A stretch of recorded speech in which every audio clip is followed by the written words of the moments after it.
गोष्टी थोड्या एक मनात असतात.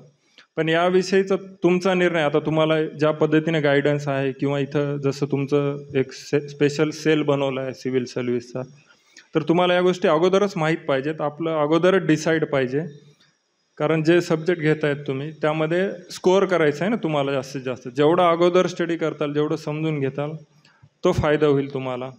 त्यानंतर इंटरव्ह्यूची जी स्टेज आहे ती डिसाइडिंग नाही आहे, म्हणजे प्रिलिम आणि मेन्सचे मार्क्स ॲड होतात आणि त्यामध्ये इंटरव्ह्यूचे पण मार्क्स ॲड होतात. प्रिलिम्सचे काही एक्झाम जर सिव्हिल सर्व्हिसमध्ये प्रिलिम्सचे कॅन्सल करतात, ते मेन्स आणि इंटरव्ह्यूचे पकडतात. मग आणि काही ह्याच्यात प्रिलिम्सपासून पकडतात, जसं इंजिनिअरिंग सर्व्हिस किंवा फॉरेस्ट सर्व्हिसमध्ये या पद्धतीने. मग अशा वेळेस काय केलं गेलं पाहिजे की इंटरव्ह्यू पण मेन असल्यासारखं आहे तुमच्यासाठी. डिसाइडिंग नाही आहे की जसं इंटरव्ह्यूमध्ये तुम्ही व्यवस्थित नाही बोललात, काही झालं चुकलं हे तर काढून दिलं, मग आता सिलेक्शन, असं नाही आहे. जे एक मिनिमम मार्क्स देऊन तुम्हाला बाहेर जाऊ देते. तर अशा पद्धतीने जसं पॅनलमध्ये मेंबर बसलेले असतात. इंटरव्ह्यूचं एक जनरल स्ट्रक्चर काय आहे की UPSC जे कोणी इंटरव्ह्यू घेणार आहेत, हेड ऑफ द पॅनल हे 9 किंवा 10 लोकांचे ऑलरेडी डिसाईड असतात की हे 10 लोक पुढच्या 3 वर्ष 4 वर्षासाठी कंटिन्युअस इंटरव्ह्यू घेणार आहेत. म्हणजे दररोज त्यांच्याकडे 50-60 जणांची बॅच असते, वेगवेगळ्या एक्झाम UPSCची कंडक्ट करते त्याची, आणि ते लोक दररोजच इंटरव्ह्यू घेत असतात तिथं, जे काय त्यांचं शेड्यूल असेल त्यानुसार. तर हे 9-10 जण ऑलरेडी वेबसाईटवर दिलेले आहेत की हेच जण इंटरव्ह्यू घेणार आहेत.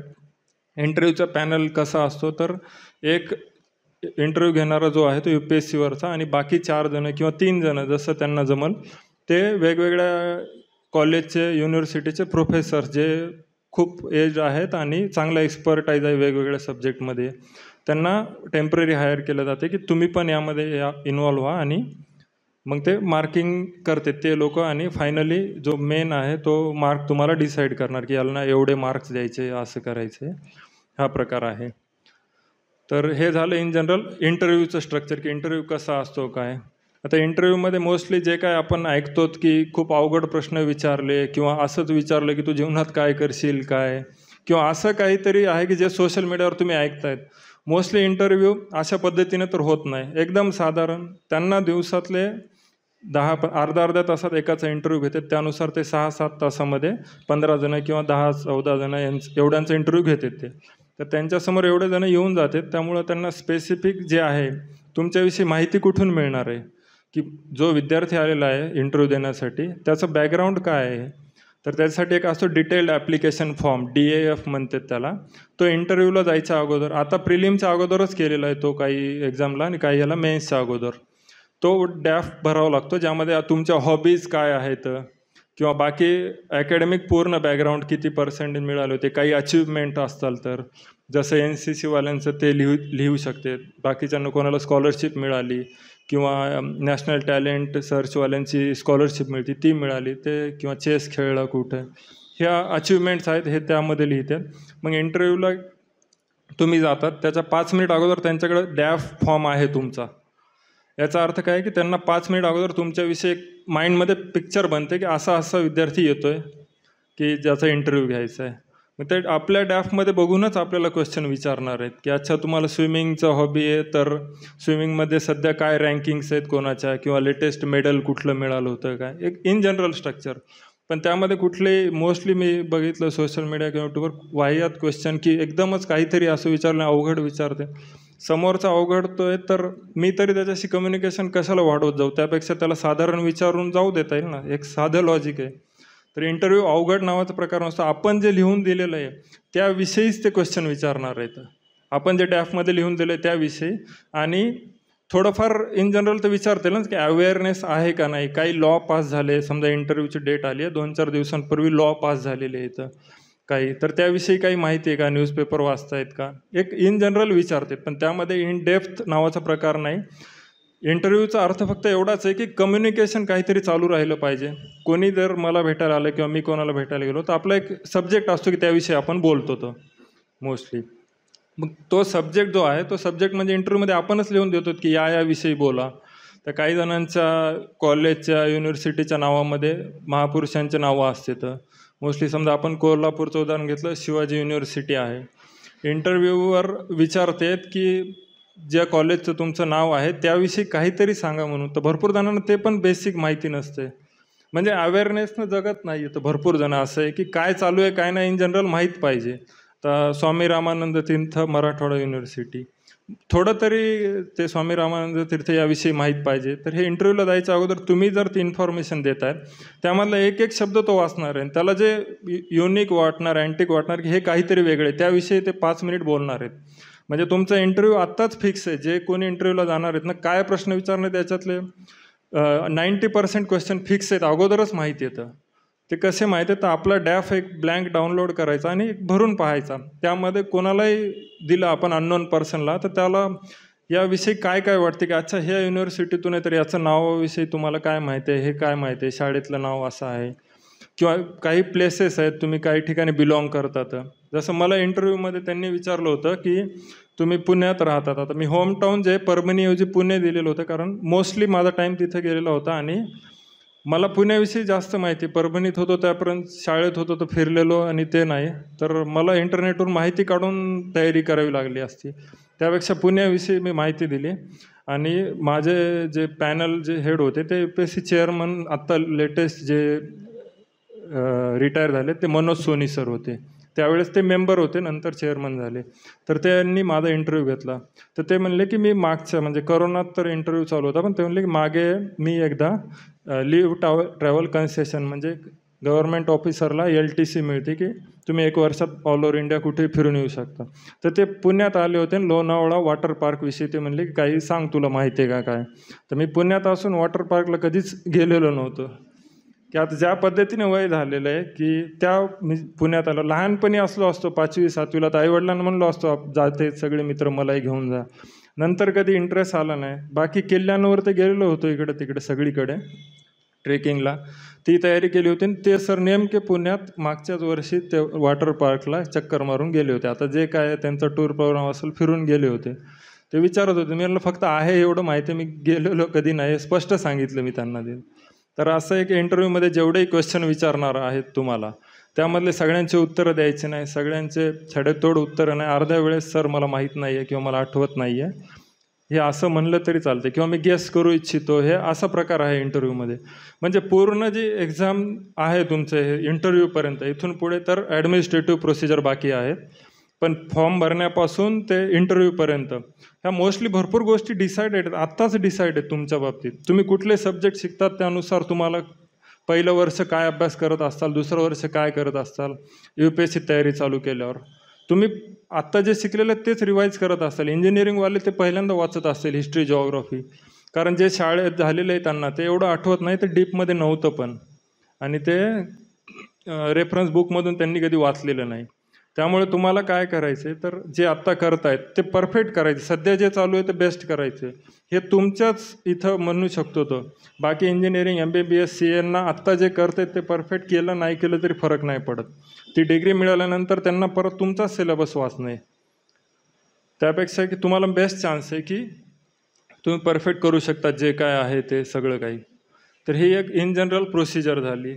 त्यानंतर आता मोस्टली आपल्याला काय असते की का करायची सिव्हिल सर्व्हिसची तयारी, हे घेतलं आहे ॲडमिशन, डिग्री झाल्यावरती जॉबसाठी म्हणून करायची आहे असं जर विचार केला तर चालणार नाही. माइंड मॅप प्रॉपर पाहिजे की मला तयारी का करायची आहे. कारण तयारी काय करायची कसं डोक्यात येते भरपूर वेळा की तुम्ही काही ऑफिसर पाहतात की हे सर आहेत, इथे मी बघितलं होतं, यांचं कार्य आहे, त्यांचं न्यूजपेपरमध्ये वाचलं, किंवा कोणाचे रील्स बघून की अच्छा हे एवढं चांगलं काम करतात मला जायचं, किंवा कशामुळे तरी अट्रॅक्शन असते त्यामुळं तुम्ही विचार करू शकता. पण ॲक्च्युली ज्यावेळेस अशा पद्धतीने आपण माइंडसेट ठेवतो ना तर पुढं जाऊन असं वाटतं की अरे माझी फसगत झाली गड्या, सिलेक्शन झालं पण मला हे तर नव्हतंच असं काही करायचं, आणि अचानक मी काहीतरी बघून निर्णय घेतला, काहीतरी केलं. मग त्यामुळे काय आहे की सगळं काही इथपर्यंत दिलेलं आहे, पण या पुढचं UPSCच्या वेबसाईटवरती नाही आहे. तुमचं सिलेक्शन जसंही झालं ना त्यानंतर मेडिकल एक्झामिनेशन, रेल्वे बोर्ड जे आहे, रेल्वेचे सगळ्या गावांमध्ये हॉस्पिटल्स आहेत मोस्टली चांगल्या ठिकाणावर, रेल्वे बोर्ड तुमची मेडिकल एक्झाम कंडक्ट करते. म्हणजे तुमचं कॅडर अलॉटमेंट नंतर रेल्वे जाईल मिनिस्ट्री ऑफ IT कडे, वेगवेगळ्या मिनिस्ट्रीला ते अलाउट करते 5-10 वर्षांसाठी. तर तिथे इन्फॉर्मेशन ती आहे की मेडिकल एक्झाम कशी कंडक्ट केली होती, डिपार्टमेंट अलोकेशन झाल्यावर कुठं कुठं पोस्टिंग मिळाली, आणि पोस्टिंग मिळाल्यावरती पुढे काय करायचं आहे, त्याचे रूल्स रेग्युलेशन्स काय आहेत, हे एकदा इन जनरल वाचलेलं असलं पाहिजे. फॉर एक्झाम्पल तुम्ही सिव्हिल सर्व्हिसची एक्झाम दिली, तुमचा सेकंड रँक फर्स्ट रँक काय आला, 1 डिजिट रँक आला किंवा 100मध्ये आला, तुम्ही डिपार्टमेंट टाकलेले आहेत आणि त्यामध्ये तुम्ही म्हणजे IAS झाला आणि कॅडर टाकलं महाराष्ट्र, तुम्हाला एक्झॅक्टली इथं मिळालं, तुम्ही आनंदी आहात. त्यावेळेस तुम्ही म्हणू शकता अच्छा मी हे जे काय करायचं होतं ते ठरवलं होतं की चांगली पोस्टिंग मिळाली. तर ज्यावेळेस तुमचा 700वा रँक आलेला आहे, 800वा रँक आलेला आहे आणि तुम्हाला पोस्टिंग जे काय रेव्हेन्यू सर्व्हिस बाकी मिळाली, पोस्टिंग मिळाली हिमाचलला, आणि हिमाचल कॅडरचे रूल आहेत की तुम्ही लाईफ टाईम इथेच सर्व करायचं, बाहेर जायचं नाही. अशा वेळेस काय होईल? तर ते रूल्स अगोदरच माहीत असले पाहिजेत सगळ्या काही गोष्टी, की हे स्ट्रक्चर असं आहे, आपला रँक पहिलाच येऊ शकतो असं नाही, यामधला सगळं येऊ शकतो. लिस्ट आलेली आहे म्हणजे प्रत्येकाचा कुठं ना कुठं रँक आलेला आहे, त्या प्रत्येकाला कुठं ना कुठं डेप्यूट करणं आहे सरकारला. प्रत्येकाचे इंटरेस्ट असतात, मला इथेच जायचं आहे तिथेच जायचं आहे, पण एक क्रायटेरिया लावावं लागेल ना, रँकिंगनुसार प्रत्येकाला एकेकाला ते डिपार्टमेंट अलॉट करत येते. मग आपण कुठेही असू शकतो. तर जसं माझ्या बॅचचा रँक 1 आलेला, तो सध्या शिलाँगला पोस्टेड आहे डिफेन्स डिपार्टमेंटमध्ये, पण त्याचं गाव आपल्या इकडंच आहे, कराडचा आहे तो. म्हणजे हे लोकेशन लक्षात येते का तुम्हाला नेमका फरक काय झाला? मी पॉवर मिनिस्ट्रीत, पण माझं दिल्लीला होतं आणि ॲप्लिकेशन केलं तर इझिली मला ट्रान्सफर मिळाली. पण डिफेन्स मिनिस्ट्री एवढी मोठी आहे की थोडं ट्रान्सफरसाठी खूप परेशानी करावी लागते, आणि त्यामध्ये जर रूलमध्ये नसेल की तुम्ही डिव्हिजन चेंज करू शकत नाही तर लाईफ टाईम तिकडे आहे. हे असेही प्रकार होते. तर हे क्लिअर कट, म्हणजे मी हे स्पष्ट का बोलतोय की मोस्टली असं फॅन्सी भाषण देणं की काहीतरी खूप इंटरेस्टिंग आहे, त्यापेक्षा ॲक्च्युअली काय आहे हे असल्यावरती ज्यावेळेस सिलेक्शन झाल्यावर तुम्ही या माइंडसेटला पोहोचणारच आहात. येऊन जाऊन मी पोहोचलो सगळ्यांनीच की अच्छा हेच आहे, हे विचार कर नाही की असं असं आहे म्हणून. की आत्ता माझे 1 महिन्यापूर्वी मला म्हणले की NTPCत जा म्हणून, इकडे डेप्युटेशनवर तुम्हाला ते लक्ष द्यायचं, ते लेटर आलं की लगेच सामान उचलावं लागते, तिकडचं बंद करा, हे अचानक चेंज करावं लागते. म्हणजे मुंबईला आलो मी 1 वर्षापूर्वी की लगेच इकडं ह्या गोष्टी पुढं फेस करायच्यात, ह्या आहेत. ह्या अभ्यासाच्या पार्ट नाहीत, पण ह्या निर्णय जे घ्यायचा आहे तुम्हाला, जे आत्ता तुम्ही ज्या फेजमध्ये आहात, निर्णय घेण्यासाठी या गोष्टी खूप महत्त्वाच्या आहेत. की पोस्टिंग काय मिळणार, कुठले कॅडर आहेत, कुठले मिनिस्ट्री त्यामध्ये आहेत. काही मिनिस्ट्रीच्या यावर्षी येणाऱ्या एक्झाममध्ये 0 सीट्स अवेलेबल आहेत, कारण स्ट्रेंथ फुल आहे, पुढच्या वेळेस काही वॅकन्सी अवेलेबल होतात. हे सगळं आहे ना, सगळं वेबसाईटवर दिलेलं आहे, किंवा मेडिकल एक्झाम जो बोर्ड कंडक्ट करणार आहे त्यावरती डिपार्टमेंट अलोकेशनचं क्लिअरली दिलेलं आहे. मग त्यामुळं काही त्यांना नंतर एक्झाम क्लिअर झाली, सिलेक्शन झालं, सर्व्हिस जॉईन केल्यावर परत एक्झाम देते. तर काही जण तुम्ही ऐकलं असेल की IPS झालेले आहेत पण IASसाठी ट्राय करते. पण तुम्ही विचार करा की IPS जो झालेला आहे त्याचं शेड्यूल एक इन जनरल तुम्हाला माहिती आहे ना, दिवसाला तो किती वेळ बिझी असतो काय, तर परत तयारी करणं किती अवघड होते. म्हणजे 100-150 जण झालेले, त्याला 1-2 जणच सर्व्हिस कन्वर्ट करू शकतो IASमध्ये. अशा प्रकारे एक इन जनरल आहे. तर तुम्हाला इन डेप्थ माहिती, सगळी माहिती पाहिजे की तुमचा पुढचा प्लॅन काय आहे, फर्स्ट इयरला काय करणार आहे, सेकंड इयर, थर्ड इयर. त्यानंतर मोस्टली मॅटर काय करते माहिती आहे का, सिव्हिल सर्व्हिसची तयारी करण्यासाठी 1, 2, 3 वर्ष जाते. तर त्यानंतर exam centre mostly Mumbai, Pune किंवा बाकी ठिकाणी आहे, आणि क्लासेस लावायचे नाही लावायचे याचे निर्णय यावरती. मग हे सगळं ठरते फायनान्शियल सिच्युएशनवरती. तर मी ऑप्ट केलेलं होतं की मी सेल्फ स्टडी करेल, पण त्या अगोदर मी तयारी केली होती की मी जॉब केलेला जो आहे ते पैसे सेव्ह करणार मी, आणि नंतर मला 2 वर्ष घरी बसायचे. मी पहिलेच मानून चाललो होतो. तर त्यामुळं मला नंतर पैसे लागतील. टेस्ट सिरीजचे 5,000, 8,000 असे कॉस्ट आहेत. मॉक इंटरव्ह्यू द्यायचं तर दिल्लीला जाऊन द्यायचा किंवा पुण्यात येऊन द्यायचा, हे जाणं येणं राहणं, हे जे कॉस्ट आहेत, हे कॉस्ट पण तुम्हाला पहिलेच माहीत असली पाहिजे की मी 3 वर्ष तयारी करणार आहे, तर माझ्याकडे एवढं सगळं रिसोर्सेस पाहिजे. तर मी कुठं राहणार, काय खाणार, कसं दिवसाचं दिनक्रम असला पाहिजे विद्यार्थ्याचा. हे बोलायला तर भरपूरच गोष्टी आहेत की काही वाढला तर विषय किती वेळही बोलता येईल, पण एक इन जनरल तुम्ही समजून घ्या की काय काय लागू शकतं एक एक्झॅक्टली, की गायडन्स म्हणून की हे शब्द आहेत. तर एक फायनान्शियल सिच्युएशन प्रॉपरली पाहिजे, नाहीतर पुढं काय विचार करतो आपण की फायनान्शियल सिच्युएशन नेमका प्रॉब्लेम कुठं येतो सांगतो. की फर्स्ट इयर झालं, तयारी केली, लक्षात येते की माझी प्रिलिम पण नाही झाली किंवा मेन्सपर्यंत जाऊन आलो, किंवा जे काही इंटरव्ह्यूतून बाहेर आलो, ते फेल तर फेलच आहे, फक्त अनुभव हाती राहतो की पुढच्या अटेम्प्टला किती जोरदार करायचे.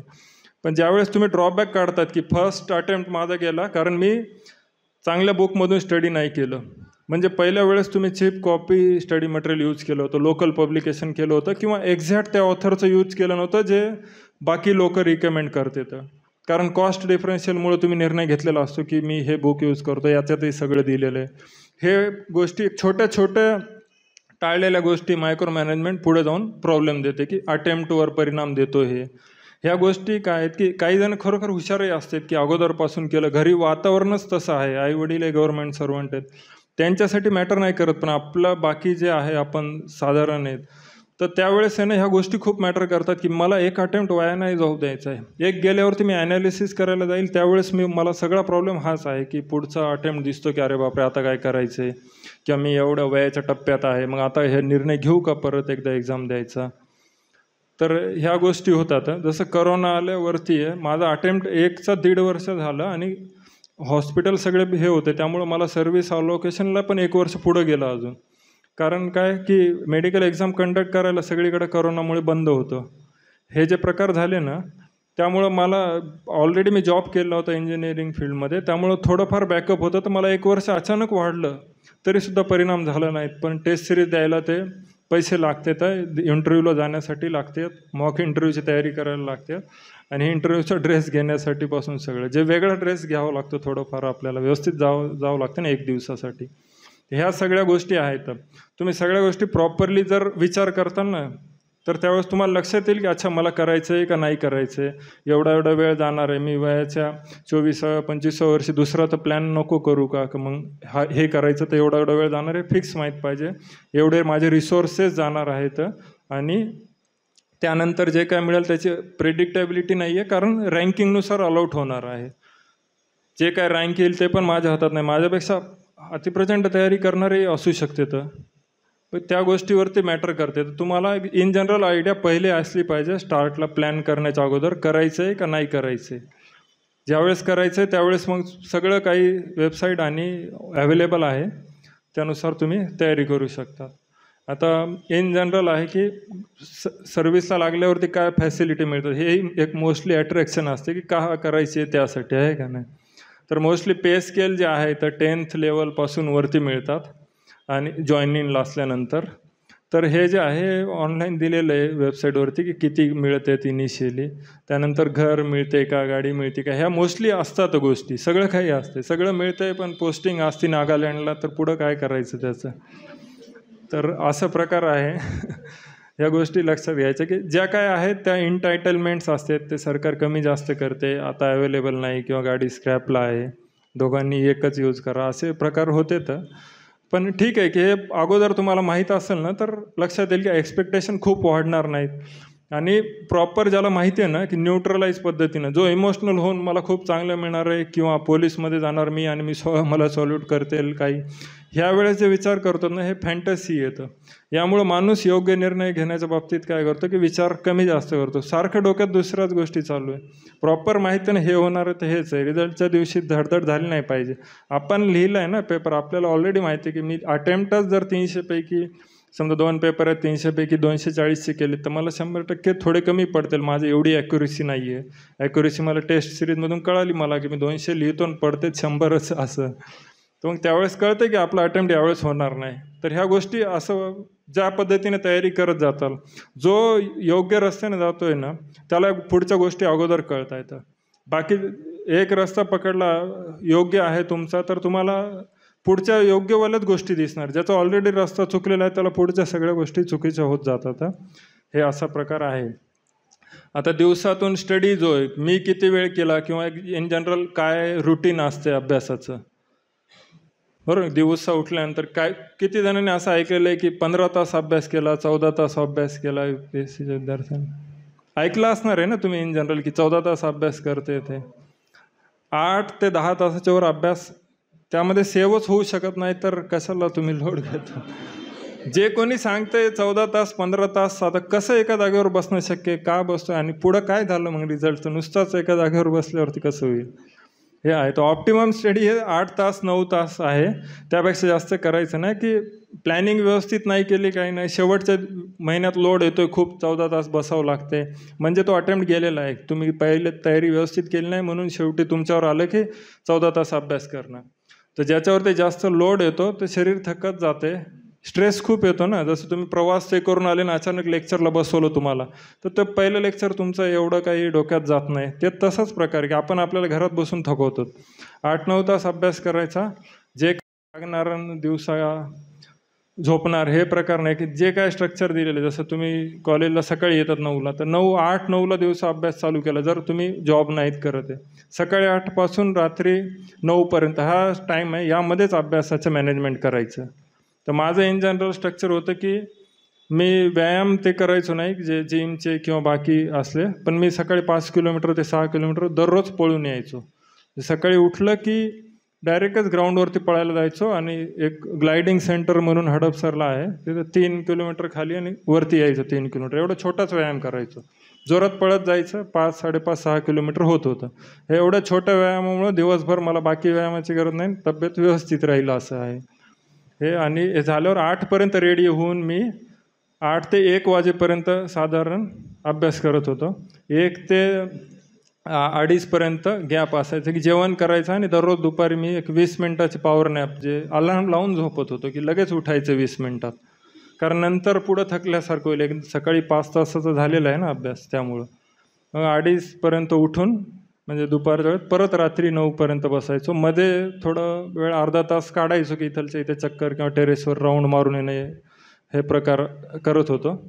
हे असं करायचं. आणि रात्री 8-9 नंतर एखादा सब्जेक्टचं सहज काही शॉर्ट नोट बनवलं असेल तर ते वाचून झोपी जात होतो. पण कधी पण झोपेच्या सायकलमध्ये अभ्यास किंवा अभ्यासाच्या ह्याचं झोप हे येऊ दिलं नाही. जे काय ते प्रॉपर मॅनेजमेंट सिम्पल पद्धतीनंच करायचं आहे. जे आत्ता शिकतायत तुम्ही, बी एला जो सिलेबस आहे, हिस्ट्रीचं जे कुठलंही तुम्ही युनिव्हर्सिटीच्या एक्झामसाठी एका क्वेश्चनचा आन्सर लेंदी आन्सर लिहिणार आहे, 10 मार्क 15 मार्क, तुम्ही चेक करा UPSC तोच प्रश्न आलेला आहे. मग ज्यावेळेस तिथं प्रश्न सोडवायचे त्याच वेळेत तुम्ही रात्री 15 तास अभ्यास करतात, आणि आत्ता तुमचं इझिली होतं ना सगळं काही. तर तिथे सगळे सब्जेक्ट एकदाच असतात म्हणून स्ट्रेस येतो, पण सायकल वाढवायचं नाही, आन्सर सिम्पल आणि तसेच लिहायचे आहेत ना. त्यामुळं जास्त अननेसेसरी रात्री जागा हे ते आत्ताच सवयी लावून घ्या सगळ्या चांगल्या, की योग्य वेळेत उठायचं. खूपच सकाळी 4:30 उठायची गरज नाही, जे काय ते 6 वाजता उठा, 7:30पर्यंत, आणि रात्री पण जागायची गरज नाही. मधल्या वेळेत एकदम थोडा वेळ व्यायाम करून आणि योग्य जेवण करून, जसं पैलवानाचा आहार असतो खूप मोठा असतो, त्याचं झोप आणि ते जरुरी असते, किंवा जे कोणी आजारी आहेत त्यांचा एक आहार वेगळा असतो, कमी तेल तिखट कमी असते, तसं विद्यार्थ्याचाही असतो. पण मोस्टली विद्यार्थी आता तयारी करतोय पण रात्री 9 वाजता भरपेट जेवून झोपतोय. ते जे सायकल आहे का ते डिस्टर्ब झालेलं बाहेरच्याला कळतंय की आता तू कितीही कर काही होणार नाही, तू बेसिक स्ट्रक्चर बिघडून घेतलेलं आहे खूप जेवणामुळे किंवा दुपारचं जेवण ते एक आहे काय डाएट असलं पाहिजे आपापल्या शरीराला, की मी थोडं जेवणार रात्री, थोडं खिचडी खाऊन झोपी जायचं, जास्त हेवी नाही. हे थोड्या गोष्टी आहेत. ह्या आपल्या 1 वर्ष झाल्यावर ते आपल्याला सगळं ॲनालिसिस आलं पाहिजे की अटेम्प्टमध्ये मी काय चुका केल्या, किंवा आत्ताच त्या करून बघायचं तसं स्ट्रक्चर. मग तुम्हाला लक्षात येईल की आपलं काय असलं पाहिजे, की कसं जगलं पाहिजे एका माणसानं. त्या पद्धतीने केलं तर हे होईल सगळं काही तुम्हाला राईट. तर शेड्यूल बिघडू द्यायचं नाही. मग जो कोणी पहिल्यापासूनच हे करतोय त्याला शेवटच्या ह्याच्यात लोड येत नाही की 9-10 नंतर खूप जागायचं आणि अभ्यास करायचा, एक योग्य वेळेत होतंय त्याचं, असा प्रकार आहे. बाकी आता क्लास लावायचा का नाही ह्याविषयी पण ठीक आहे. तुम्ही मी म्हणतो ना, जे आत्ता करतायत ते जर परफेक्ट केलं ना, तर क्लासमध्ये तुम्हाला लक्षात येईल, क्लासमध्ये असे 200-300 जणांना एकदाच शिकवलं जाते. जे बाहेर प्रायव्हेट क्लासेस जर तुम्ही ऑप्ट केले, तुमचा विचार झाला की कोणीतरी टॉपर म्हणलाय म्हणून तिथे मला जाण्याची इच्छा झाली आहे, ती टेस्ट सिरीज लावा किंवा ते इंटरव्ह्यू गायडन्स लावा. तर माझ्या बाबतीत असं केलेलं होतं मी, की इंजिनिअरिंग झाल्यानंतर 4 वर्षानंतर मी तयारी चालू केली होती. पण मला बुक आणि ते माहीत होते सगळे काय करायचे काय नाही, आणि मी रेफरन्स बुकमधून मी स्वतः वाचून घेतलं. माझा काय विचार होता की मानसिक स्थिती सांगतो की इंजिनिअरिंगमध्ये मी जॉब केला होता, त्यामुळे मला जॉबच्या ठिकाणी गोष्टी कशा समजून घेतात लोक हे कळालेलं होतं. जॉबचं काही समजायचं आहे त्याच्यासाठी कुठे क्लास आहे, डायरेक्ट कोणीतरी सिनियर करतोय आपल्याला काम करायचं आहे. मग त्यावेळेस लक्षात आलं की जे क्लासेसमध्ये आहेत किंवा यूट्यूबवर आहेत किंवा बाकी ऑनलाईन क्लासेस आहेत, ते बुकमधून स्वतः समजून घेतात आणि आपल्याला समजून सांगतात. तर त्यांना बाजूला काढून आपणच बुकमधून व्यवस्थित समजून घेतलं पाहिजे. तेवढी कॅपॅसिटी असली पाहिजे, कारण पुढे जाऊन तुम्हाला फाईल स्वतःच्या स्वतः समजून घ्यायच्यात. काही आलं तुम्हाला तर आता NTPCत मला डॉक्युमेंट आलं आणि मी क्लासवाल्यांना पाठवून सर आता गायडन्स, तर असं नाही चालणार ना. आपल्याला समजलं पाहिजे. त्या अभ्यासातून समजदारी वाढत जाते. पहिले पेपर पहिल्या वर्षी दिल्यावरती हार्ड वाटणार, कारण अर्धीच तयारी झाली आहे, योग्य झालेलं नाही. हळूहळू झाल्यावरती सगळं लक्षात येऊन जाईल तुम्हाला. 1-2 वर्षानंतर, 1-1.5 वर्षानंतर लक्षात येईल की दुसऱ्या अटेम्प्टमध्ये माझं होतंय, तिसऱ्यात होतं.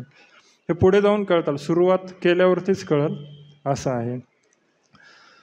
बाकी आता तुम्ही विचारा काय आहे ते. मोस्टली सांगितलं आहे जेवढं हे आहे ते क्लासेसचं काय आहे की असा प्रकारे की क्लासेसचं समजून सांगते ते टाईम पिरियड शॉर्ट करू शकतात क्लासेसवाले, की फास्टमध्ये शिकवते पण योग्य. जसं तुम्ही रेफरन्स बुकमधून थोडं भरकटू शकता इकडं तिकडं.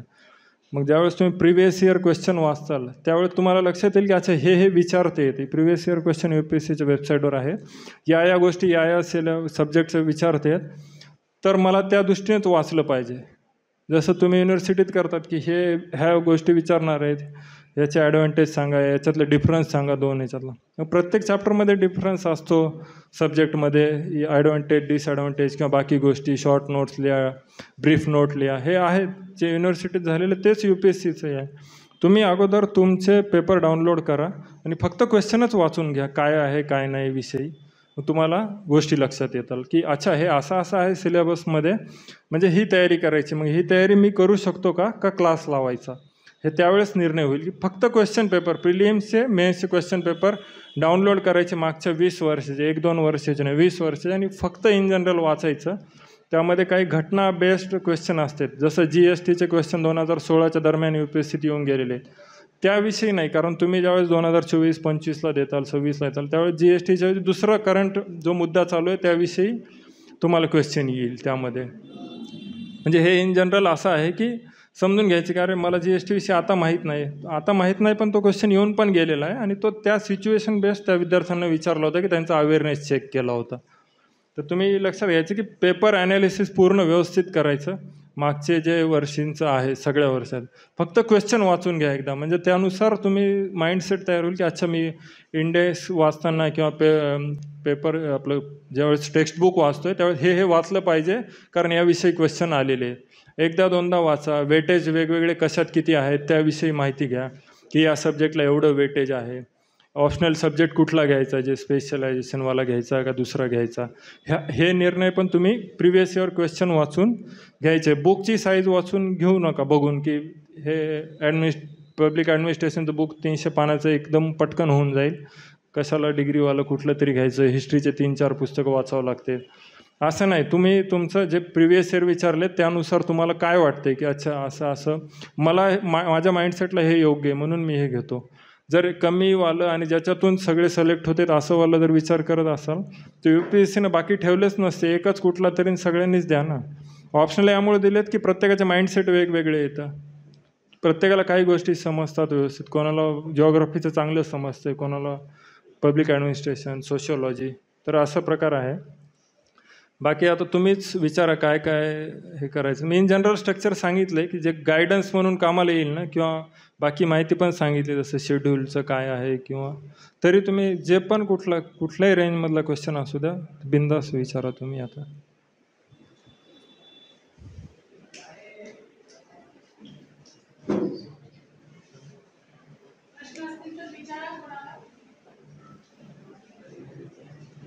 विचारा.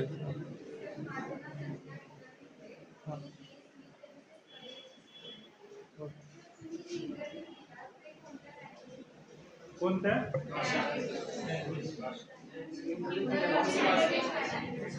कुठल्या काय म्हणजे अच्छा इंटरव्ह्यूचं लँग्वेज कुठली होती. आता इंजिनिअरिंग बॅकग्राऊंडमुळं मोस्टली लोकांना वाटतं की इंग्लिशमध्ये इंटरव्ह्यू दिला पाहिजे. सगळा सिलेबस जर तुम्ही इंग्लिशमध्ये समजून घेतला आहे तर तुम्हाला इंग्लिशमध्ये देता आलं पाहिजे, कॉमन लॉजिक आहे. मी पूर्ण इंटरव्ह्यू हिंदीमध्ये दिलेला आहे, कारण हिंदीत जसं काही मोडकं तोडकं जसं जमलं तसं, तर थोडंफार हिंदी तर बरं होतं माझं. जसं पिक्चर बघितल्यामुळे ते आपल्या जेवढं झालं तेच आहे. किंवा आपण आपल्या इकडे आता पुण्यात भरपूर नॉर्थ इंडियन आलेले असतात, ते हिंदी बोलतात, त्यामुळं असंच हे आहे. आणि जे बाकी एटिकेट्स आहेत इंटरव्ह्यूचे ते थोडेफार इंग्लिशमध्ये असतात की मे आय कम इन सर, बस तितकंच. तिथून पुढं हिंदीचं आपलं आहे. मराठी मीडियम मोस्टली अवेलेबल नसते, ते ट्रान्सलेटर ते खूप अवघड होईल. आणि आणखी एक सांगतो, माझ्यासोबत एक अमेय बंडगर म्हणून सांगलीचा मुलगा होता, तर त्याने गावातच तयारी केली, तिकडंच त्याचं सिलेक्शन झालेलं होतं. तसंच तो फक्त टेस्ट सिरीज द्यायला पुण्याला येत होता आणि तिथून माझी त्याची ओळख झाली होती. तर त्याचं असं झालं की तो म्हणे की मी त्या बॉर्डर एरियात आहे, तर मला थोडंफार मराठी पण माझं एवढं जमत नाही आणि हिंदी पण नाही. तर त्याच्यासोबत ज्यावेळेस हिंदीतून बोललो का त्यावेळेस लक्षात तोच म्हणत होता की मला हिंदी जमत नाही. तो तशाच ह्याच्यात दिलेलं आहे त्याने एक्झामिनेशन, पण त्याच्याकडे कंटेंट चांगला होता की तुझा हॉबी काय किंवा काय करतो. तर तो म्हणे आमची हळदीची शेती आहे आणि मला त्याच्यात नवीन प्रयोग करायला आवडते. ते इंटरव्ह्यूवरला मोस्टली शेती बॅकग्राऊंड असलेले किंवा साधारण घरातून आलेले, पण काही गोष्टी पिढीजात चालत आलेला काही मदत करते, ते बरं वाटते. अशी गोष्ट आहे. जसं UP बिहारवाले मोस्टली ह्याच गोष्टी सांगते. तर त्यामुळे त्याचं लँग्वेजचं मॅटरच केलं नाही, त्याचा कंटेंट चांगला होता बोलण्याचा आणि उत्तर प्रामाणिक दिले होते त्यानं सगळे. तर हे सिम्पल आहे की हिंदीतून इंटरव्ह्यू असेल तुमचा सगळ्यांचा, म्हणजे आपणच ठरवतो लँग्वेज, पण हिंदीतून द्यायचा. इंग्लिशच्या कशाला नादी लागायचं, आपलं जे आहे ते. नाही, इंग्लिश खरोखर माझं मराठी मीडियममधून शिक्षण झालेलं, मला इंग्लिशचे आहेत ना भरपूर ते टेन्स बिन्स कळत नाही पटकन. समोरच्यानं बोललेलं कळते, पण मला बोलायचं कळत नाही. त्याचा काही अर्थ निघेल, त्यापेक्षा हिंदीतून दिलेलं बरं, असं आहे. धन्यवाद.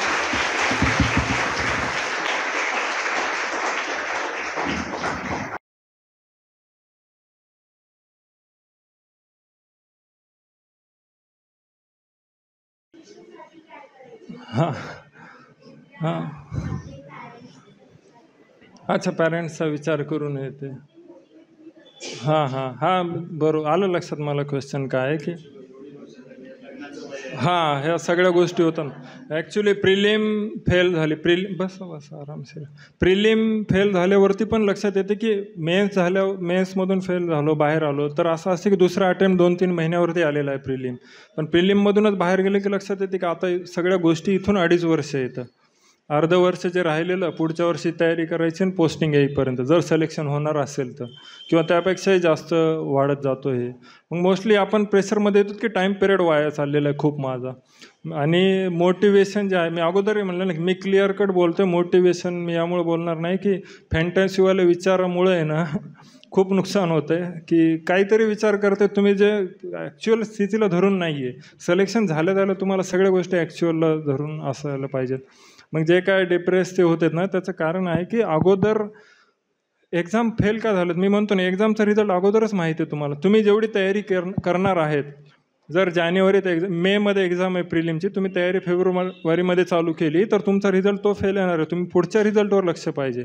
पहिला रिझल्ट तर तुम्ही ट्रायलच देणार आहेत की मला एक्झाममध्ये बसून पाहायचं आहे, कसं वाटतं, किती मी मॅनेज करू शकतो, आठवतं आहे का नाही अभ्यास केलेलं तिथं, ह्या गोष्टी येतं.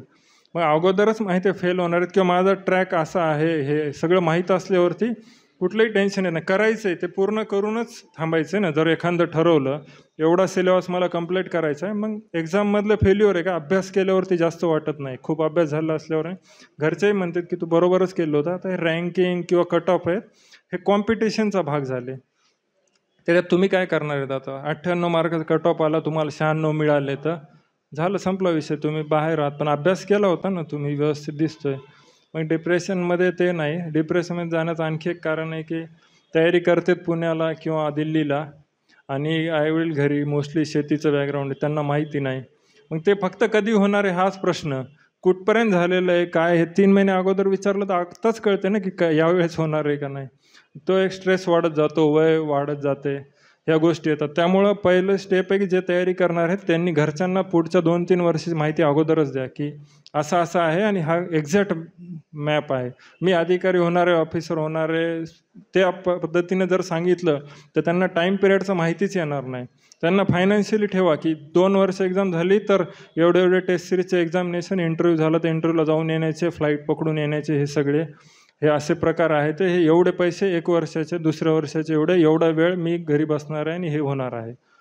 हे माहिती दिल्यावरती आहे ना, घरच्यांनाही डिप्रेशनमध्ये नाही. घरच्यांना 90% तुम्हालाच किती माहिती आहे त्यापेक्षा घरच्यांना 10%च माहिती आहे. ते त्यामुळे कधी होणार आहे किंवा अजून कसं नाही झालं, हा स्ट्रेसवाला क्वेश्चन विचारते. तर मग आपल्याला वाटतं की आपल्याला कसं काय त्रास देते, जे मोटिवेट करायला पाहिजे. तर जिथं डिमोटिवेट होतोय, टेन्शन येतोय, तो पॉईंट तयारी करण्याच्या अगोदर क्लिअर करा की एवढा वेळ लागणार आहे, एवढे रिसोर्सेस लागणार आहेत, मी इथे इथे जाऊन आनंदानं 2 वर्ष तयारी करणार आहे. झालं नाही तर मी आनंदानं वापस येईल, दुसरे मार्ग ओपन आहेत, काही प्रॉब्लेम नाही. असं असलं पाहिजे. बाकी व्हिडिओ ते मोटिवेशनसाठी बघून काय 5 मिनटं 10 मिनटं बरं वाटतं, पुढं काही नाही आहे त्याच्यात. खरंच काही नाही. अर्धा 1 तास बरं वाटणार आहे, पुढं काय आहे? तुम्ही जे स्ट्रेस माइंडचा बनलेला आहे, तो कोणीतरी व्हिडिओ बनवून तुमचा काही मोस्टली काय असते की लोकांना थोडं प्रत्येक विद्यार्थ्याला लूजली माइंडसेट कोणीतरी समाधान दिलं पाहिजे, अरे जाऊ दे जाऊ दे, चांगलं केलं, तू करतोय. त्याची काय स्टेट आहे माइंडची, त्याला बघून त्याला मोटिवेट केलं पाहिजे ना. अक्षरशः काही अभ्यास न करता चालू आहे, त्याला मोटिवेट काय करायचं? तर झालंय, तर तयार करणारच नाही आहे, त्याला मोटिवेट नाही करायचं असं आहे. तर असं घ्या समजून की नेमकं काय, प्रॉपर सांगा घरच्यांना, टेन्शन कमी होते. जेव्हा आपण प्रिपरेशनसाठी आपल्याला बुक लिस्ट सिलेक्ट करायचं असतं, बरोबर? मग त्यासाठी एकदम असं इफेक्टिव्ह ते असं बुक लिस्ट कसं सिलेक्ट करायचं की त्याचं आउटपुट आपल्याला चांगलं भेटेल? बुक लिस्ट ना? हां, त्या असं बुक लिस्ट असं इफेक्टिव्ह असलं पाहिजे, ते कसं सिलेक्ट केलं पाहिजे? म्हणजे माइंडसेट काय असलं पाहिजे त्याच्या पाठीमागचं? अच्छा, त्याच्या मागचं रिझन की काय लॉजिक लावायचं की बुक कुठलं काय सिलेक्ट कर. बुक लिस्ट मला वाटतं की पहिले तरी एक 5-10 वर्षाखाली बुक लिस्ट प्रॉब्लेम होतं, पण आता कोरा आलं, नंतर आज सोशल मीडिया, त्यावरती ब्लॉग खूप लोकांनी डिटेल लिहिलेले आहेत. या सब्जेक्टसाठी हे 4-4 बुक 3-3 बुक दिलेले आहेत त्यांनी. तर बुक लिस्ट इंटरनेटवर जी कॉमन सर्क्युलेट झालेली आहे ना, ती 2-3 जणांचे ब्लॉग वाचल्यावर त्याच्यातून कॉमन बुक उचला. किंवा इंडेक्स जे आहे ना, तुम्ही बुकच्या दुकानावर जाऊन, किंवा इंडेक्स मोस्टली फ्रीमध्ये गुगल बुक्सवर वाचायला मिळते. ती त्या बुकची इंडेक्स वाचल्यावर कळते की मला जो प्रिव्हियस इयरचे मी नुसते क्वेश्चन वाचलेले आहेत ना, त्यानुसार मला लक्षात येते की हा कंटेंट यामध्ये आहे का नाही. मग त्यानुसार बुक लिस्टविषयी तर नाही प्रॉब्लेम पाहिजे. कोणी क्लासला जाणारा मित्र असेल ना, तो जे फॉलो करतोय, तर बुक लिस्टमध्ये प्रॉब्लेम नाही. जो कंटेंट आहे तो प्रॉपर वाचण्यावरती भर द्यायचा. आणि अच्छा, जो होल सिलेबस आहे ना, ते असं कमी वेळेमध्ये पूर्ण असं कसं एकदम कव्हर केलं पाहिजे कमी. मी ते सुरुवातीला सांगितलं ना, ॲज अ न्यूजपेपर जरी वाचायचं म्हणलं तर 1 वर्ष जाते नवीन वाल्याला. ते वेळ कमी कसं काय करणार आहे? वेळ तुम्हाला ज्यावेळेस त्याच्यात कन्सेप्ट समजून घ्यायच्यात, काही गोष्टी लक्षात ठेवायच्यात, मेन्समध्ये लिहायचे, त्यावेळी तर अजून वेळ जाईल. वेळ कमीचा नाही आहे, अच्छा, कमी होण्याचा नाही आहे. ॲज अ न्यूजपेपरमध्ये साधारण 1 वर्ष जाते. हे माइंडसेट क्लिअर पाहिजे की हे जाणारच आहे. खूप जण तुम्हाला पहिल्या अटेम्प्टमध्ये सिलेक्ट होणार आहे, तर 1000 बॅनर आहेत लावलेले खूप जण की असं होईल तसं होईल. ॲक्च्युअलमध्ये होतंय का तशा गोष्टी? म्हणजे ज्यावेळेस खोटं सांगितलं जाते, फंटॅसी किंवा इमॅजिनेशन, त्यावेळेस प्रॉब्लेम होतो. व्यवस्थित सांगा ना, एवढा वेळ जाणार आहे ते त्यावेळेस जाणारच अच्छा. आहे. आणि अजून सर, जेव्हा आपण प्रिपरेशन करत असतो ना, मतलब आपण ते कसं ओळखायचं की आपण बरोबर ट्रॅकवर आहे? म्हणलं तर आपण कुठं भटकत नाही आहोत, हां. आपलं प्रिपरेशन बरोबर ट्रॅकवर गेलं पाहिजे. ट्रॅकवर. म्हणजे कुठले पॅरामीटर असेल ते आपल्याला असं ओळखू यायला पाहिजे. त्याच्यासाठी टेस्ट सिरीज आहेत. टेस्ट सिरीज लावाव्या लागतात. आपणच आपले क्वेश्चन तर सॉल्व्ह करू शकत नाहीत, किंवा पेपर बनवायचा 10 क्वेश्चनचा आणि आपण तसं जमत नाही किंवा अच्छा. सॉल्व्ह करणं. तर चांगल्या स्टँडर्ड क्लासेसचे जे टेस्ट सिरीज आहेत, ते अगोदर सिलेक्ट झालेले विद्यार्थी असतात, ते मधल्या पिरियडमध्ये जसं सिलेक्शन झालं आणि जॉईनिंग येईपर्यंत फ्री बसलेले असतात. तर त्यांच्याकडून टेस्ट सिरीजचे क्वेश्चन बोलवून घेतले जातील की तुम्ही मेन्सचे 50 क्वेश्चन द्या, ऑब्जेक्टिव्हचे 300 क्वेश्चन बनवून द्या. ते बनवून PDF पाठवतात आणि क्लासेसवाले तेच वेगवेगळ्या टेस्ट सिरीजमध्ये टाकतात. हे कॉमन असं चालू आहे पुणे आणि दिल्लीच्या क्लासेसमध्ये. म्हणजे जो विद्यार्थी ह्या एक्झामच्या ह्याच्यातून लेटेस्ट गेलेला आहे, तो टेस्ट सिरीज बनवतोय. म्हणजे त्याचा एक माइंडसेट बनलेला आहे की असं असं पुढच्या वर्षी येण्याची अपेक्षा आहे, जो माझा अटेम्प्ट द्यायची गरज नाही, कोणीतरी झालेला, माझं सिलेक्शन झालं आहे म्हणून. मग अशा वेळेस त्या टेस्ट सिरीज जर दिल्या आणि त्यामध्ये योग्य मार्क्स येत आपल्याला, तर ते इंडिकेशन आहे की मी राईट मार्गावरती जातोय. म्हणजे ते एक पॅरामीटर. तोच पॅरामीटर आहे. टेस्ट सिरीज हा बेस्ट पॅरामीटर आहे की आपलं किती झालं. अजून एक लास्ट क्वेश्चन, म्हणजे असं यूट्यूब वगैरे म्हणतात की असं जे UPSC मध्ये जे सिलेक्शनचे जे चान्सेस आहेत ना, ते इंग्लिश मिडियमचे जास्त आहे आणि मराठी मिडियम, हिंदी मिडियम, त्याचं सिलेक्शन जो रेट आहे तो खूपच कमी आहे. म्हणजे कसं याचं रियालिटी काय आहे? नाही, रियालिटी अशी आहे की 2011-12 पर्यंत किंवा 13-14 पर्यंतही म्हणा, हिंदी मीडियमच 70-80% होते. इंजिनिअरिंगच्या मुलांना मोस्टली इंडस्ट्रीज ज्या नवीन ओपन झालेल्या होत्या इंडियात, तिकडे जात होते सगळे त्या दिवसांपर्यंत. ते इंजिनिअरिंगचे तिकडे जात नाहीत, म्हणजे इंजिनिअरिंगवाले मोस्टली इंग्लिश मिडियम होते जे तिकडे जात नव्हते. तर आर्ट्सवालेच सगळ्यांचे, आणि हिंदी मिडियम टॉप करायचे. याचं कारण आहे की जसं 2016-17चा रिझल्ट बघा सिव्हिल सर्व्हिसचा, 80% सीट फक्त बिहारचे आहेत. 1100 जण बिहारचे सिलेक्ट झाले. आणि सर जर आपल्याला ते हिंदी होते. हां, आणि जर आपल्याला जर चांगलं स्कोअर करायचं असेल तर आपण ऑप्शनलमध्ये जर स्कोअर केलं तर ते असेल का मेन्समध्ये जे आपलं सब्जेक्ट असतो क्वालिटी वगैरे? ऑप्शनलचा अर्थ काय असतो की बाकी सब्जेक्टपेक्षा 30-40 मार्क एक्स्ट्रा येतात त्या पेपरमध्ये. एवढं काही नाही आहे फरक. बाकीच्या ह्याच्यात जेवढे ऑप्शनलमध्ये तुम्ही जेवढा स्कोअर मारताय त्यापेक्षा 30 मार्क कमी बाकी पण जे कंपल्सरी केले त्याच्यातही घ्यायचं आहे. म्हणजे ऑप्शनल एवढंच तिकडं पण स्कोअर बनवावाच लागतो असं आहे. म्हणजे ओव्हरऑल सगळीतच ॲव्हरेज तरी पाहिजेत किमान marks. Thank you so much sir for your time. Sir एक शेवटचा प्रश्न. सिव्हिल सर्व्हिसेस करणारे किंवा स्पर्धा परीक्षा करणारे मुलं 2 लोकांशी जास्त दोस्ती बांधतात. एक आपला मोबाईल आणि दुसरं म्हटलं तर मीडिया. मग तो सोशल मीडिया आला, गव्हर्नमेंट मीडिया आला, अभ्यासासाठी गव्हर्नमेंट मीडिया सुद्धा यूज करावा का? या 2 प्रश्नाची उत्तरं. ठीक आहे. मोबाईलचं सांगतो की मी ज्यावेळेस इंजिनिअरिंगला होतो 2014पर्यंत इंटरनेटचं एवढं नव्हतं किंवा स्मार्टफोनचं, आणि घरच्यांनी आम्हाला दिले नव्हते. माझ्याकडे नोकिया साधा जो बटनाचा मोबाईल आहे तोच होता, ज्याच्यात इंटरनेट ॲक्सेस होत नाही.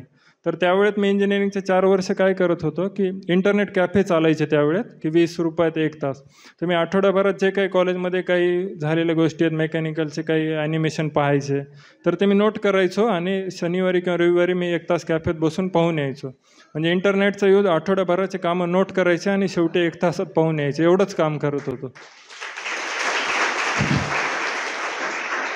हे अगोदर करत होतो. मग ज्यावेळेस इंजिनिअरिंगची तयारी चालू केली त्यावेळेस मी मोबाईल सिम काढून पूर्ण बंद पॅक करून ठेवलेला होता आणि नोकियाचा यूज करत होतो, ज्यामध्ये फक्त फोन येणार. मी कोणाला लावले नाही 2 वर्षात फोन. खरंच केलं हे माझे. मोबाईल पूर्ण नको, पण आता टेस्ट सिरीज दिल्या. टेस्ट सिरीजचे आपले जे आहेत आन्सर शीट ते स्कॅन करून क्लासेसवाले अपलोड करतात. आपल्याला पाहायचे भरपूर रिसोर्स आहेत, नेटवरही वाचावं लागते. तर मग त्या लॅपटॉप जे होता त्यामध्ये कामापुरतंच फक्त जे स्टडीचेच टॅब ओपन होतील. जे लॅपटॉपमध्ये सोशल मीडिया ॲप नाही आहेत, यूट्यूब हे ते नाही आहे. ठीक आहे. तर अशा पद्धतीने त्या गोष्टीपासून दूर राहायचं. साधारण मोबाईल ठीक आहे. बाकी इकडं तिकडं काही जणांना सवय असं खूप फ्रेंड सर्कल वाढवत जाणं हे ते नेतेगिरी तर नाही.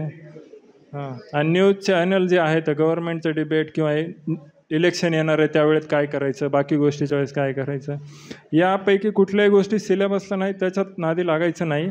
ते पॉलिटिकल डिबेट 2019ला मी अटेम्प्ट दिला. 2019ला लोकसभेची इलेक्शन झालेली आहे. मला त्यावेळेस फक्त फायनल रिझल्ट माहिती होता. मधल्या झालेल्या घटना, कोणी काय स्टेटमेंट दिले, कोण कॅन्डिडेट दिले, ह्या गोष्टी माहीतच नव्हत्या आणि मी लक्षच दिले नाहीत. 2020 नंतर माझं डिपार्टमेंट अलॉट झाल्यावर मला लक्षात आलं की पॉवर मिनिस्ट्रीचे RK सिंगजी जे आहेत बिहारचे ते मिनिस्टर आहेत. म्हणजे मी या गोष्टी काही लक्ष दिलं नाही. पॉलिटिकली ग्रामीण भागातले लोक येतं किंवा ग्रामपंचायतीच्या इलेक्शनमध्ये पण लक्ष देणारे येतं. आणि न्यूज मोस्टली याच्याशीच चालू आहेत सगळ्या, किंवा कुठं घटना झाली, कुठं काही झालं आहे, रेल्वे ॲक्सिडेंट झाला. वाद हे टाळायचं. डोक्यावरती वाढलेला स्ट्रेस अभ्यास कमी करतो. त्यामुळे अशा गोष्टीचं स्वयंशिस्त जे प्रकार आहे का, ज्याची स्वयंशिस्त आहे त्याचं होऊ शकतं. या गोष्टी ऑटोमॅटिक बाजूला राहतात. सर तुम्ही.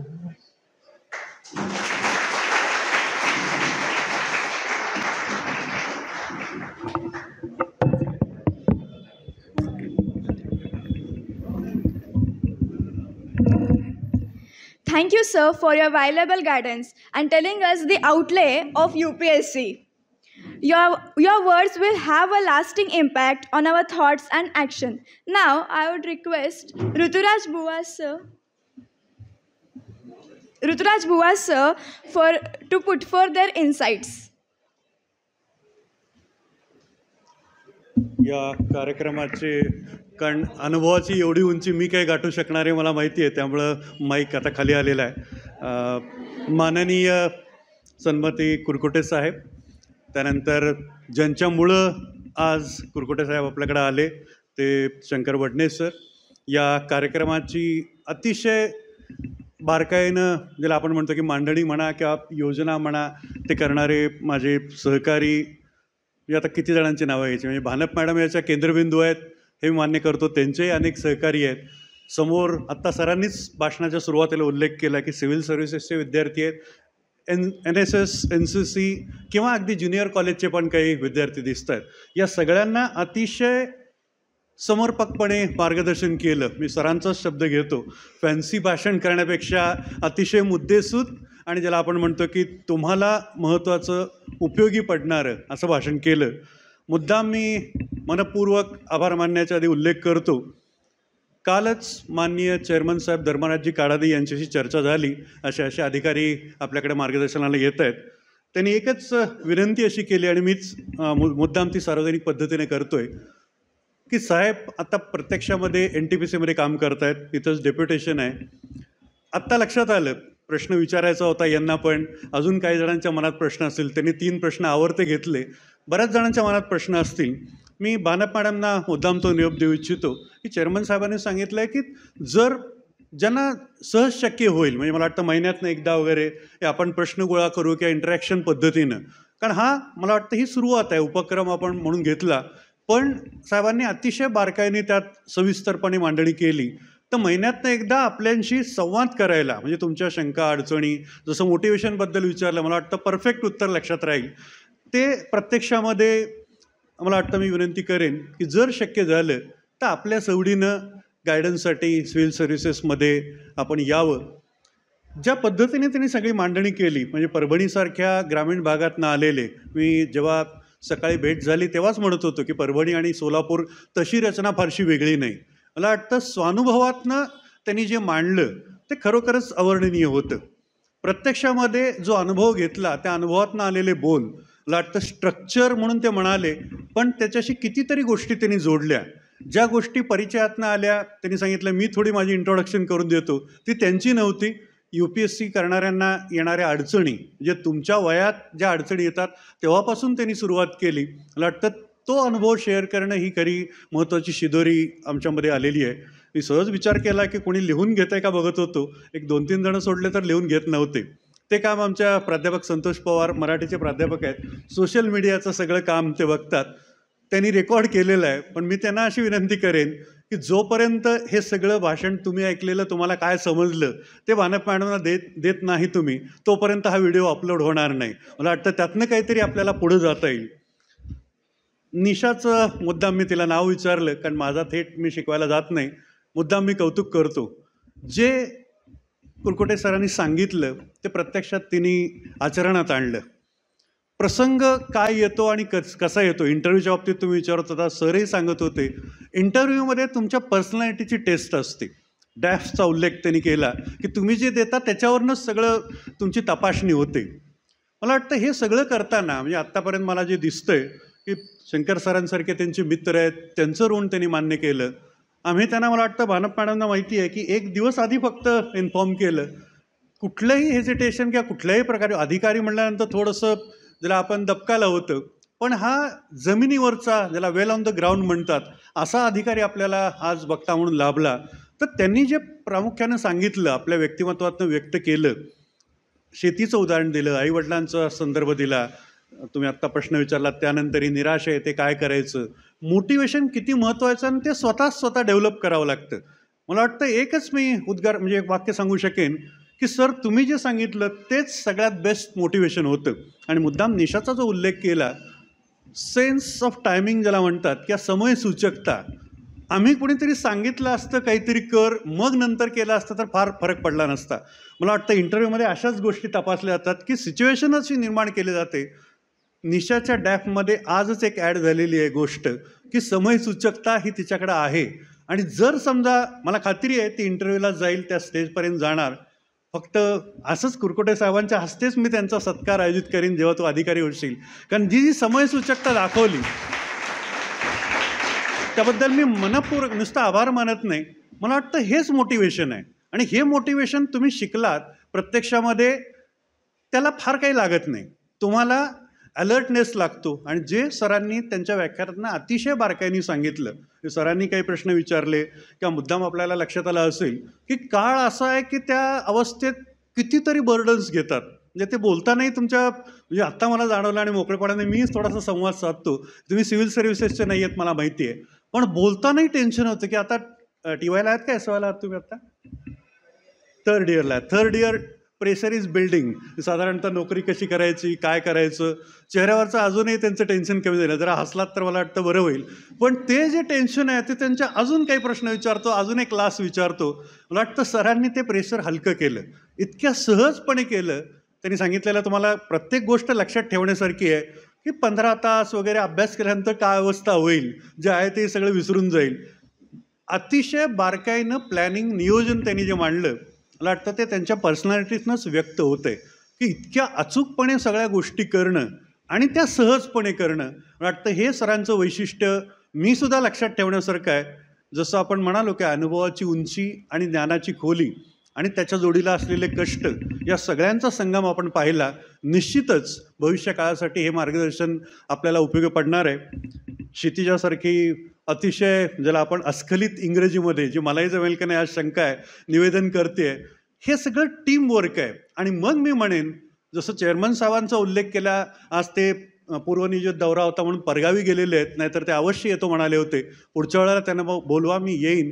मला वाटतं चेअरमन साहेबांपासून म्हणजे मॅनेजमेंटपासून ते माझे सगळे सहकारी, civil services department, NCC department असेल, हे शेवटी टीमवर्क आहे. आणि त्या टीमवर्कमधनं तुम्हाला प्रेरणा मिळाली. मला वाटतं आपल्या कॉलेजमधनं कुरकुटे सरांना मी आश्वासन देऊ इच्छितो की सर काही वर्षातच जे अधिकारी येतील त्यांचा सत्कार मात्र आम्ही तुमच्याच हस्ते ठेवू. आपण शांतपणे ऐकून घेतलं. धन्यवाद.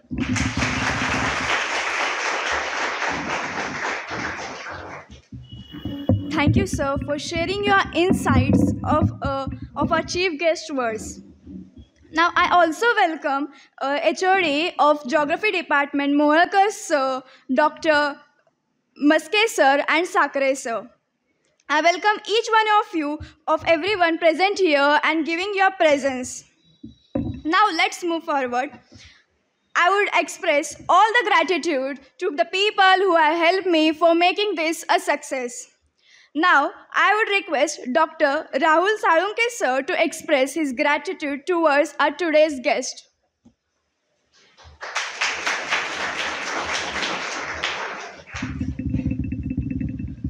संगमेश्वर कॉलेज, सोलापूर स्वायत्त सिव्हिल सर्व्हिसेस विभागातर्फे आज करिअर इन सिव्हिल सर्व्हिसेस या विषयावरती व्याख्यानमालेचं जे आहे ते या ठिकाणी आयोजन करण्यात आलं होतं.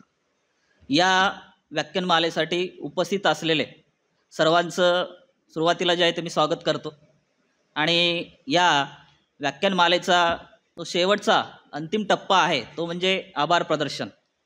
या कार्यक्रमासाठी उपस्थित असलेले आमचे गुरुवर्य, माननीय या महाविद्यालयाचे प्राचार्य डॉक्टर ऋतुराज बुवा सर यांचं मी मनापासून आभार व्यक्त करतो. कारण त्यांनी या व्याख्यानमालेस परवानगी दिली आणि आमच्या विद्यार्थ्यांना जे आहे ते सिव्हिल सर्व्हिस असतील, NSS आहेत, NCC आहेत, या सर्व विद्यार्थ्यांना जे आहे ते थोडक्यात आपलं अनुमोल मार्गदर्शन केलं. त्याबद्दल सुरुवातीला मी त्यांचे आभार मानतो.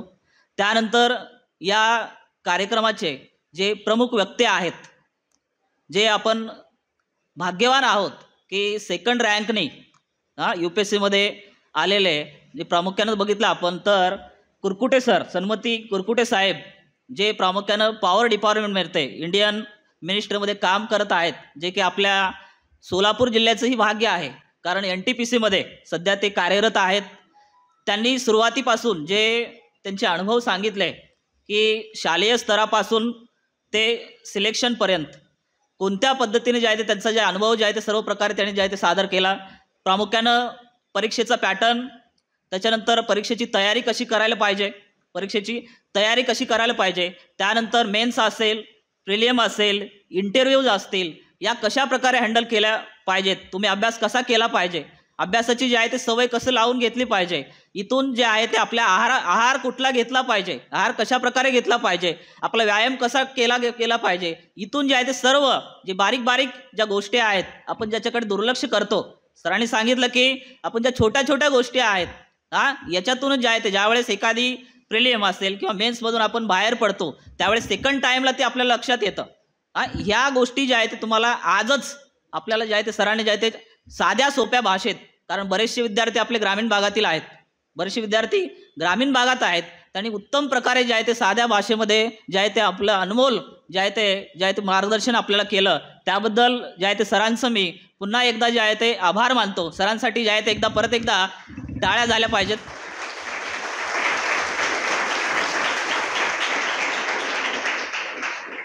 त्यानंतर ज्यांच्या सहकार्यामुळे जे आहे ते सरांचं मार्गदर्शन जे आपल्याला ऐकायला मिळालं, असे शंकर वर्धे सर, त्याच्यानंतर तुकाराम साळुंके सर यांचे मी आहे मनापासून जे आहे ते आभार मानतो.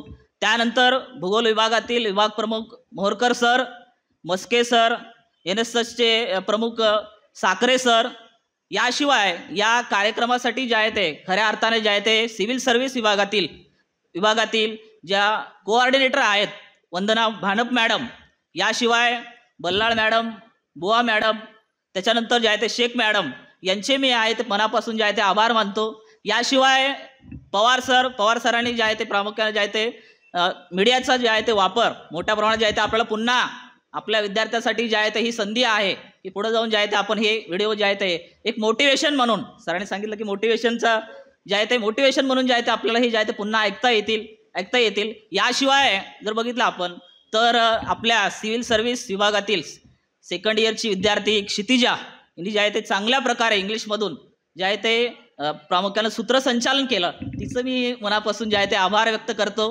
त्यानंतर खऱ्या अर्थानं कार्यक्रमाला शोभा येते, कारण पुढच्या बेंचपासून शेवटच्या बेंचपर्यंत जे आहे ते हा वर्ग पूर्ण जे आहे ते भरलेला आपल्याला पाहायला मिळतो. NSS विद्यार्थी असतील, सिव्हिल सर्व्हिसेसचे आहेत, इतर जे आहे ते शाखेतील विद्यार्थी असतील, NCCचे विद्यार्थी आहेत, या सर्वांनी जे आहे ते या ठिकाणी उपस्थिती दर्शवली, ज्यामुळे जे आहे ते कार्यक्रमाला शोभा आली. तुमचेही जे आहे ते पुन्हा जे आहे ते एकदा मी आभार मानतो. आणि या कार्यक्रमाला ज्यांनी सहकार्य केलं त्या सर्वांचे जे आहे ते आभार मानून या ठिकाणी जे आहे ते प्रामुख्याने मला शेवटी आभार मानण्याची जी आहे ते संधी दिली, त्याबद्दल आयोजकांचे धन्यवाद मानतो आणि हा कार्यक्रम या ठिकाणी संपला जाहीर करतो. ओके, धन्यवाद.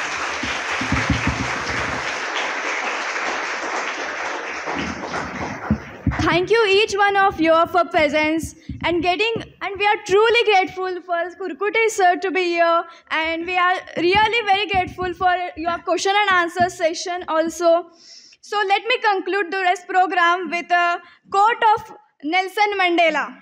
The greatest glory in living lies not only in failing but in rising every time we fall. Thank you.